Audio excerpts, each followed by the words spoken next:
बचपन से लेकर हमारी मृत्यु तक हमारे साथ जो कुछ भी गलत घटनाएं घटती हैं, जो कुछ भी गलत होता है, वो सब बातें हमारे हृदय पटल पर छप जाती हैं। वो हमें हमेशा याद रहती हैं। हम इन्हें चाहकर भी भुला नहीं सकते। लेकिन जब भी हमारे साथ कोई और नई घटना घटती है या फिर हमारे साथ कुछ गलत होता है, तो हम अपने आप से ये ज़रूर कहते हैं कि हमारी तो किस्मत ही खराब थी, हमने तो पूरी कोशिश की थी, या फिर हमारा तो कोई दोष ही नहीं था।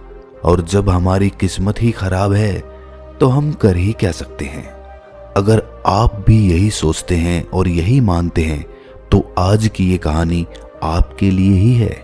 बहुत समय पहले की बात है। किसी नगरी में एक व्यक्ति रहा करता था।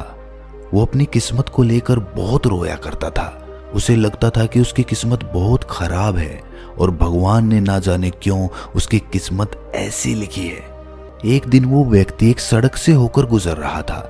तभी उसने देखा कि एक बौद्ध भिक्षु ध्यान में लीन बैठे हुए हैं। वो उन बौद्ध भिक्षु के पास पहुंच गया और उनसे कहने लगा कि हे गुरुवर, क्या आप मेरी मदद कर सकते हैं।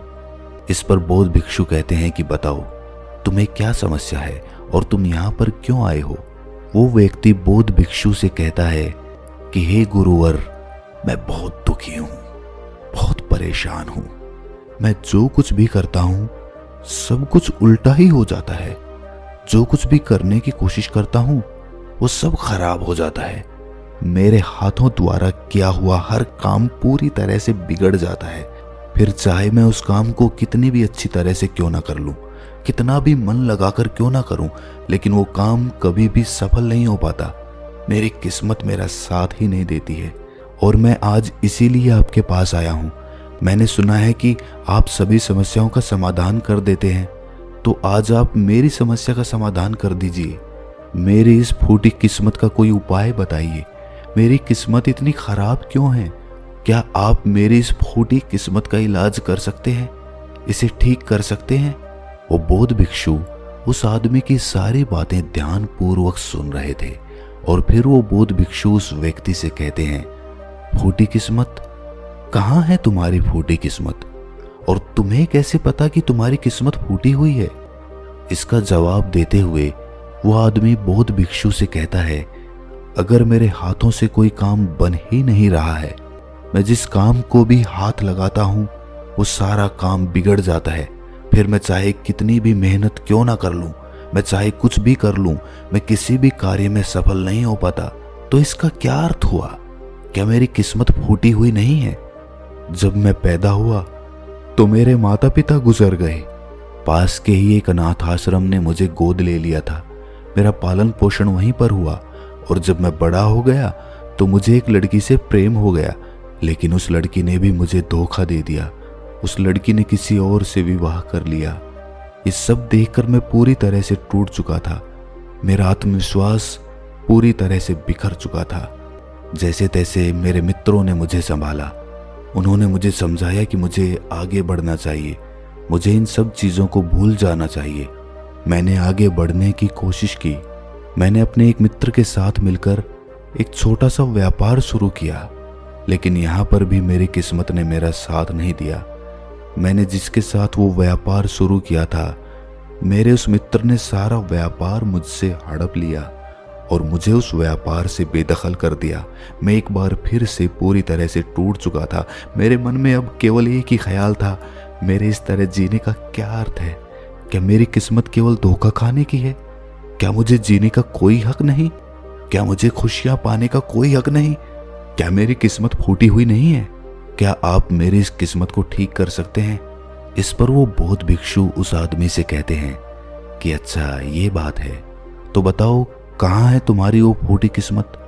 लाओ मुझे दो, मैं उसे अभी ठीक कर देता हूँ और तुम उसे लेकर फिर चले जाना। इस पर वो व्यक्ति कहता है, हे बंते, आप ये कैसी बातें कर रहे हैं? भला मैं अपनी किस्मत आपको कैसे दे सकता हूँ?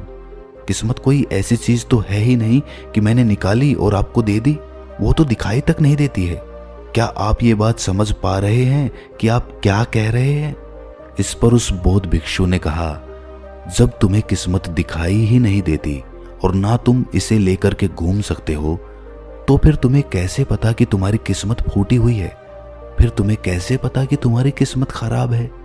इस पर वो व्यक्ति कहता है, हे गुरुवर, मेरे साथ सब कुछ हो चुका है, मेरा सब कुछ बर्बाद हो चुका है, उसके बाद भी आप ये कह रहे हैं कि मेरी किस्मत खराब नहीं है? मेरे साथ कभी भी कुछ भी अच्छा नहीं होता। मैं जो कार्य करने जाता हूँ सब कुछ गड़बड़ हो जाता है। अगर मेरी किस्मत सही होती तो मेरे सारे कार्य सफल होते, मुझे अपने व्यापार में भी धोखा नहीं मिलता। तो क्या आपको ये नहीं लगता कि मेरी किस्मत खराब है? इस पर वो बौद्ध भिक्षु उस आदमी से कहते हैं, बंते, मुझे तो तुम बिल्कुल ही ठीक नजर आते हो। तुम्हारा हाथ पैर पूरा शरीर पूरी तरह से स्वस्थ नजर आ रहा है। तुम अभी भी ठीक हो, चल फिर रहे हो, जीवन जी रहे हो, सांस ले रहे हो और तुम अभी तक मरे भी नहीं हो। तो फिर तुम्हारी किस्मत कैसे खराब हो सकती है? यदि तुम्हारी किस्मत खराब होती तो तुम बीमार होते, या फिर तुम्हारे शरीर का कोई अंग पूरी तरह से काम नहीं कर रहा होता, या फिर तुम्हारे शरीर का कोई अंग होता ही नहीं, या फिर हो सकता है कि तुम मृत्यु को भी प्राप्त हो जाते। लेकिन जहां तक मैं देख पा रहा हूं ऐसा तो कुछ भी नहीं है। फिर तुम कैसे कह सकते हो कि तुम्हारी किस्मत खराब है? इस बार वो व्यक्ति झल्लाकर बौद्ध भिक्षु से कहता है, हे गुरुवर, लग रहा है आपको मेरी बात समझ में नहीं आ रही है। मैंने आज तक जो भी कार्य करे हैं, उन सभी कार्यों में जो भी पूंजी मैंने लगाई है, वो सब कुछ डूब चुकी है, नष्ट हो चुकी है। और उसके बाद मैंने जो कर्जा लिया था, उस कर्जे का पहाड़ मेरे ऊपर है। सारे कर्जदार मेरे घर खड़े रहते हैं कर्जा लेने के लिए और मुझे धमकियां देते रहते हैं। उन सभी ने मिलकर मेरा घर मुझसे छीन लिया क्योंकि मैं उनका पैसा उन्हें वापस नहीं लौटा सका। और इतना ही नहीं, वो लोग अभी भी मेरे पीछे पड़े हुए हैं कि मैं उनका पैसा लौटा दूं। लेकिन जिस व्यापार में मैंने वो पैसे लगाए थे, वो व्यापार तो किसी और ने हड़प लिया। और जब मैं अपने उस मित्र से पैसे मांगता हूं तो वो भी मुझे पैसे देने से इनकार कर देता है। अब बताइए, मैं उनका कर्जा कैसे लौटाऊं? मैं भला कहाँ जाऊं? अब मेरे पास तो कोई घर भी नहीं बचा। तो फिर इन हालातों में मैं ये कैसे कह सकता हूं कि मेरी किस्मत सही है? इस पर वो बौद्ध भिक्षु उस व्यक्ति से कहते हैं कि अच्छा, ये बात है, इसका मतलब कि समस्या बहुत गंभीर है। तभी वो व्यक्ति कहता है, हाँ बिल्कुल सही, अब आपने बिल्कुल सही समझा है। मैं इस समय बहुत ही दुखी हूँ। मैं अपने जीवन के बहुत बुरे दौर से गुजर रहा हूँ और मेरी हालत अब मेरे काबू में नहीं है। अब आप ही मेरा आखिरी सहारा हैं। कृपया करके मुझे कोई उपाय बताइए। पर वो बौद्ध भिक्षु उस व्यक्ति से फिर कहता है कि ये तो अच्छी बात है कि तुम जीवित हो और तुम्हारी किस्मत अच्छी है कि तुम अपने इन हालातों का सामना करने के लिए जी रहे हो और तुम अपने इस जीवन की समस्याओं का हल भी कर सकते हो। इस पर वो व्यक्ति दुखी मन से कहता है कि हे गुरुवर, लगता है अभी भी आप मेरी बात समझ नहीं पाए। इस पर वो बौद्ध भिक्षु उस व्यक्ति से कहता है कि नहीं, मैं तुम्हारी बात को अच्छी तरह से समझ चुका हूँ, लेकिन तुम मेरी बातों को नहीं समझ पा रहे हो। इतना कहकर वो बौद्ध भिक्षु उस व्यक्ति का हाथ पकड़कर एक नदी के किनारे ले जाते हैं और उस आदमी से कहते हैं कि बंते, इस नदी को ध्यान से देखो, तुम्हें क्या दिखाई दे रहा है? वो आदमी कहता है कि नदी जोरों से बह रही है, इसका बहाव बहुत तेज है। तब वो बौद्ध भिक्षु उस आदमी से कहते हैं कि यदि मैं किसी पेड़ का एक पत्ता इस नदी में गिरा दूं तो वो किस दिशा में बहता हुआ जाएगा? वो आदमी कहता है कि हे गुरुवर, जिस दिशा में नदी बह रही है ठीक उसी दिशा में वो पत्ता भी चला जाएगा। तब वो बौद्ध भिक्षु उस आदमी से कहते हैं कि बिल्कुल सही कहा है तुमने। अब बताओ मुझे कि इस पत्ते की किस्मत किसके हाथों में है? इस पर वो आदमी कहता है, हे गुरुवर, उस पत्ते की किस्मत इस नदी के हाथों में है। वो जहां चाहे इसे बहा कर ले जा सकती है क्योंकि इसका बहाव बहुत तेज है। तब वो बौद्ध भिक्षु मुस्कुराते हुए उस आदमी से कहते हैं, और मान लो कि वो पत्ता सिर्फ मेरे हाथों में ही है और मैं चाहे उसे नदी में फेंकूं या ना फेंकूं, तो बताओ उस पत्ते की किस्मत क्या होगी? इसका जवाब देते हुए वो आदमी कहता है कि इस हिसाब से तो पत्ते की किस्मत आपके हाथों में हुई। आप चाहे तो उसे नदी में फेंक सकते हैं या फिर आप चाहें तो उस पत्ते को कहीं और भी फेंक सकते हैं। इस पर वो बौद्ध भिक्षु मुस्कुराकर उस आदमी से कहते हैं, इस पत्ते की किस्मत ना तो नदी के हाथों में है और ना ही मेरे, क्योंकि मैं चाहे कितनी भी कोशिश कर लूं, यदि एक पत्ता किसी वृक्ष से टूट चुका है तो वो आज नहीं तो कल सूख ही जाएगा। जब तक वो पत्ता किसी पेड़ से जुड़ा हुआ है तब तक उसे भोजन मिल रहा है, ऊर्जा मिल रही है, लेकिन जैसे ही वो पत्ता पेड़ से अलग हो जाता है तो उसे ये सब मिलना बंद हो जाता है। तो अब बताओ उसकी किस्मत अच्छी है या बुरी? तब वो आदमी कहता है कि हे गुरुवर, ऐसे तो उसकी किस्मत बुरी ही है, क्योंकि पेड़ पर रहने पर उसे भोजन और ऊर्जा दोनों ही मिल रहे थे। इस कारण से वो फल फूल रहा था, लेकिन पेड़ से अलग होने के बाद उसे वो भोजन और ऊर्जा प्राप्त नहीं होगी। तभी वो बौद्ध भिक्षु एक डाली से एक पत्ते को तोड़कर कहता है, ये पत्ता मेरे हाथ में है और ये अभी तक सूखा भी नहीं है। इसके अंदर अभी भी ऊर्जा है, भोजन है, जिससे वो अभी भी कुछ कर सकता है। इसमें अभी भी जीवन बाकी है। तभी अचानक जोर की हवा चली और उन गुरुवर के हाथों से वो पत्ता उड़कर थोड़ी दूरी पर जा गिरा। इस पर वो बौद्ध भिक्षु उस आदमी से कहते हैं, तुमने देखा, यदि ये पत्ता अभी तक उस पेड़ से जुड़ा हुआ होता तो उतनी दूर उड़कर कभी नहीं जा पाता।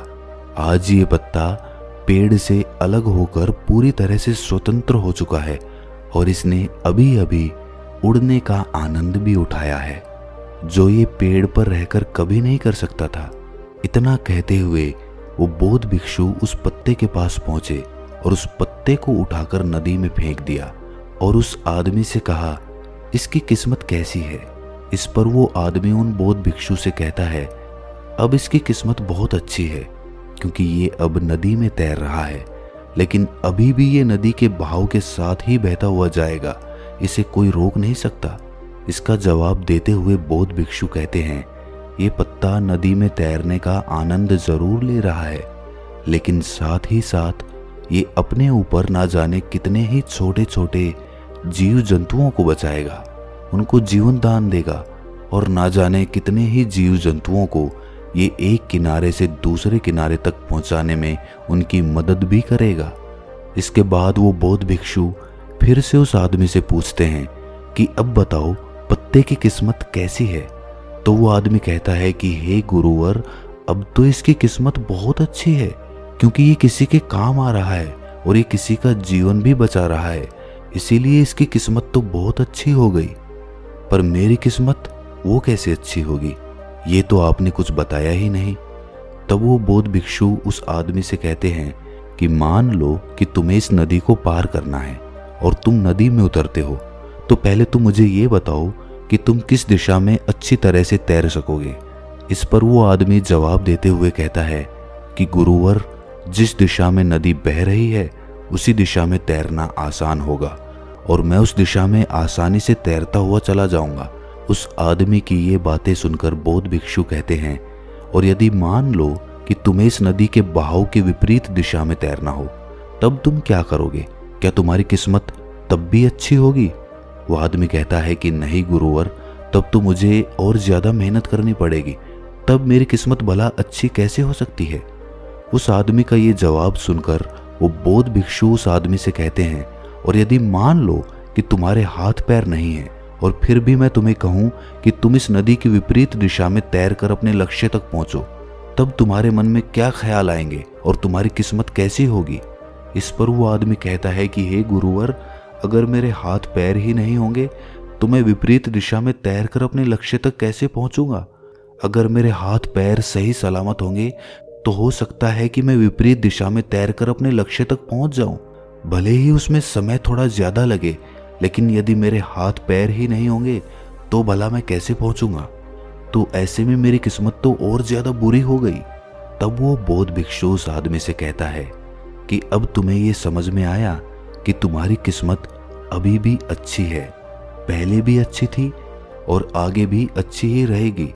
बस तुम्हारे अंदर एक छोटी सी तकलीफ ये है कि जो भी समस्या है जो हमारे सामने आ रही है, उन समस्याओं का तुम सामना नहीं करना चाहते हो। लेकिन जिन समस्याओं को तुम पीछे छोड़कर भागने की कोशिश कर रहे हो, वो समस्याएं तुम्हारे साथ ही चल रही हैं। जैसे कि मान लो यदि इस नदी का बहाव और ज्यादा तेज हो जाए तो तुम्हें इस नदी की विपरीत दिशा में तैरने में कितनी मेहनत करनी पड़ेगी। वो आदमी कहता है, हे महाराज, तब तो मुझे अत्यधिक मेहनत करनी पड़ेगी और मुझे बहुत ज्यादा थकान भी होगी, लेकिन किसी ना किसी तरह मैं अपने लक्ष्य तक पहुंच जाऊंगा। तब वो बौद्ध भिक्षु उस आदमी से पूछता है, अच्छा मान लो नदी का बहाव और भी ज्यादा तेज हो जाए तो क्या तुम नदी की विपरीत दिशा में तैरना पसंद करोगे?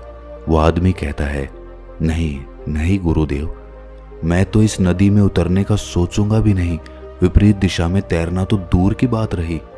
आखिर में अपनी सभी बातों का निचोड़ निकालते हुए वो बौद्ध भिक्षु उस आदमी से कहते हैं कि ठीक उसी प्रकार जब हमारे जीवन में अत्यधिक कठिनाई या अत्यधिक परेशानियां आती हैं जो नदी के तेज बहाव की तरह होती है, और जब हमें ये घेर लेती है तो हमें कुछ भी समझ नहीं आता और हम इनसे भागने की कोशिश करते रहते हैं। हम इनका सामना कभी करना ही नहीं चाहते। लेकिन तुम्हें ये ध्यान रखना चाहिए कि जब भी तुम्हारे सामने ऐसी परिस्थिति आए कि तुम्हें लगे कि तुम्हारे हाथों में कुछ नहीं है, तब तुम्हें नदी की दिशा में बहकर अपने लिए एक सुरक्षित स्थान खोजना चाहिए, क्योंकि उस समय तुम्हारा ध्यान केवल अपनी रक्षा पर होना चाहिए, क्योंकि जिसकी रक्षा तुम्हें करनी है वो है तुम्हारा जीवन। यदि तुम्हारा जीवन तुम्हारे साथ रहेगा तो आज नहीं तो कल ये तेज बहाव जरूर शांत हो जाएगा और नदी का बहाव भी हमेशा के लिए एक जैसा नहीं रहेगा। उसे आज नहीं तो कल थमना ही पड़ेगा, और जब नदी का बहाव कम हो जाएगा तब तुम चाहो तो नदी की विपरीत दिशा में तैर सकते हो और फिर तुम जैसा चाहो वैसा मुकाम हासिल कर सकते हो। तो अब मुझे बताओ, क्या तुम्हें अभी भी ये लगता है कि तुम्हारी किस्मत खराब है या फिर तुम्हारी किस्मत अभी भी फूटी हुई है?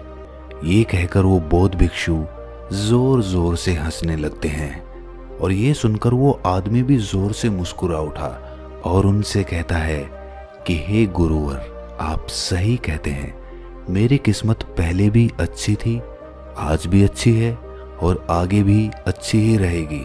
मैं पूरी तरह से स्वस्थ हूँ, मेरे हाथ पैर सही सलामत है, मेरा जीवन मेरे साथ है, मेरे पास है और मैं सांसें भी ले रहा हूँ।